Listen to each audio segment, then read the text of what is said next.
Welcome back, everyone, to the deep dive. Today, we're getting into something super practical, learning English right from the beginning. hmm And look, this isn't just for absolute beginners. It's really for anyone who feels a bit lost and wants, a clearer path.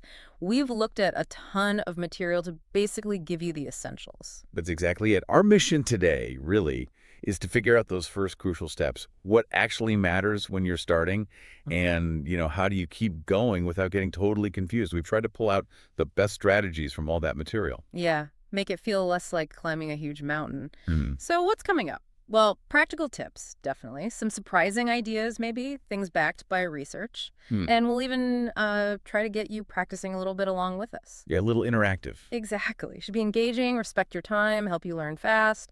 So, all right, let's jump in. Let's do it.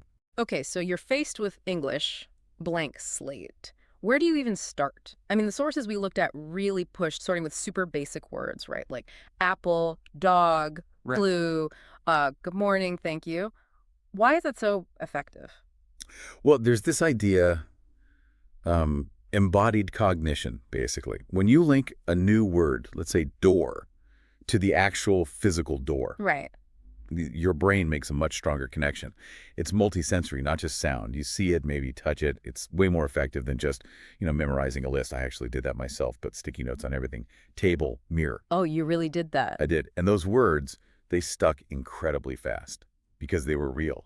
That makes total sense, the tangible thing. But okay, Very. language isn't just stuff you see, right? It's hugely about listening. So how do you start listening without just hearing, like, noise? Yeah, good question. The research talks a lot about comprehensible input, basically stuff you can mostly understand.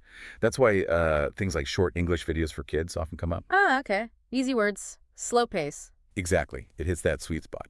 And another great way, honestly, English songs.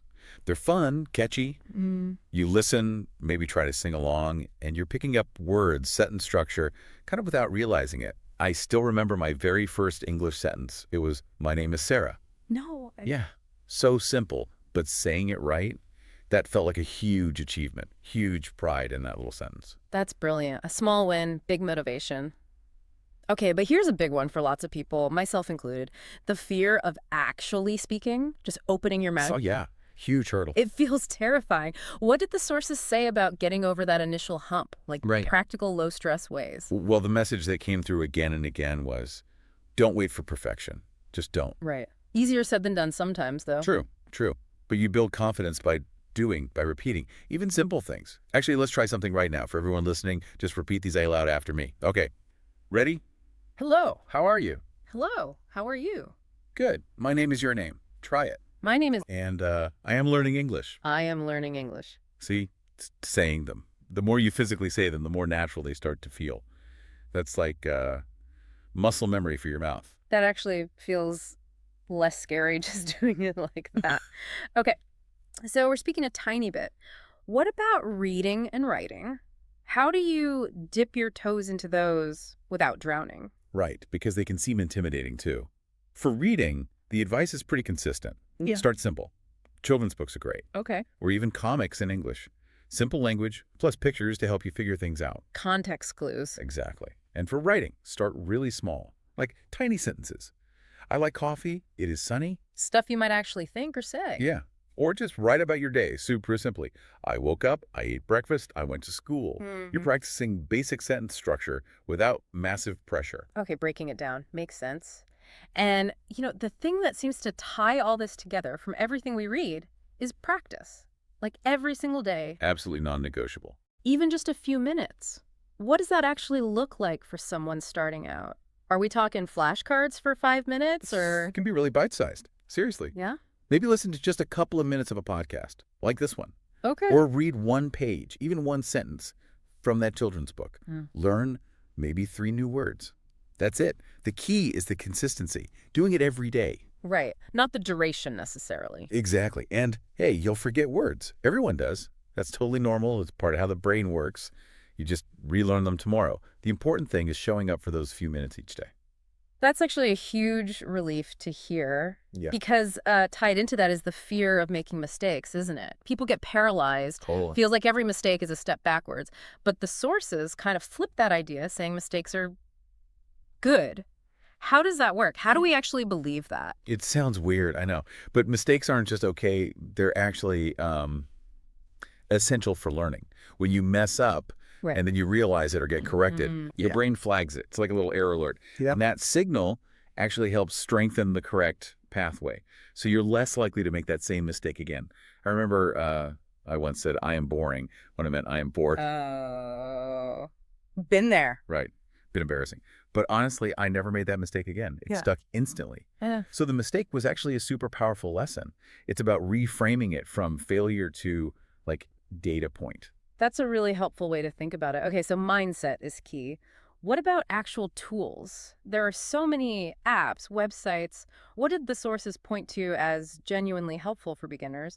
And how do we connect with real people? Yeah. The digital stuff is great. Apps like Duolingo or Hello English get mentioned a lot. Yeah. YouTube channels with slow English are fantastic too. For self-study. Definitely. But what really makes a difference, according to the research, is interaction. So maybe joining an English class, especially one with games or group activities. Getting you talking.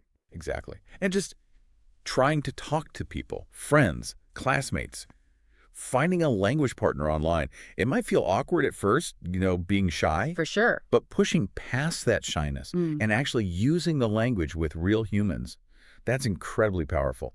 That's where you really start to see progress. Right, putting it all together. Okay, let's talk about confidence then, because that seems to underpin everything. The sources even suggest using just 20 words actively. How does such a small vocabulary build real confidence? It's because confidence isn't about knowing everything. It's about doing something and seeing it work. Ah, okay. When you use one of your 20 words and so someone understands you, or you form a simple sentence correctly, that's a win. Your brain goes, hey, I did that. Little victories. Exactly. Celebrate those small wins. Learn one new word today. Awesome. That builds momentum. It reinforces the idea that, yeah, I am getting better every day. You have to acknowledge that progress. Okay, so to help people get started with those first wins, let's give them some absolute essentials, like the must-have beginner words. Good idea. Based on frequency and usefulness from the sources, here are 10 really solid starting words.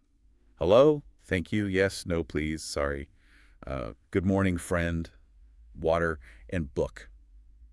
Okay, fundamental stuff. Really fundamental. And the challenge for you listening is, try making some simple sentences just using those. Hello, friend? Yes, please. Thank you. You'll probably find you can say more than you think. Great starting point. So, wow, we've covered a lot of ground, haven't we? Yeah, definitely, from those first sticky notes. Right. Tangible words, embodied cognition, then harnessing listening with comprehensible stuff like kid shows or songs. Beating the fear of speaking just by repetition. And making reading and writing feel doable, starting super small. And the big ones. Daily practice, even tiny bits. And embracing mistakes, seeing them as lessons, not failures. Plus, using fun tools, apps, podcasts, but really trying to speak and write whenever you can. Absolutely. Those are the core things. Practice daily, don't fear mistakes, use the tools, talk, write. And remember, you're definitely not alone on this journey. Every little step really does count. Well, thank you so much for joining us today for this deep dive. We really, really hope you found it useful, maybe even enjoyable, and got some solid takeaways you can use right now. Yeah, absolutely. And maybe just a final thought to leave you with. If language really is a bridge, what kind of new views or maybe unexpected people or ideas might you find on the other side just by taking these first few steps? Something to think about.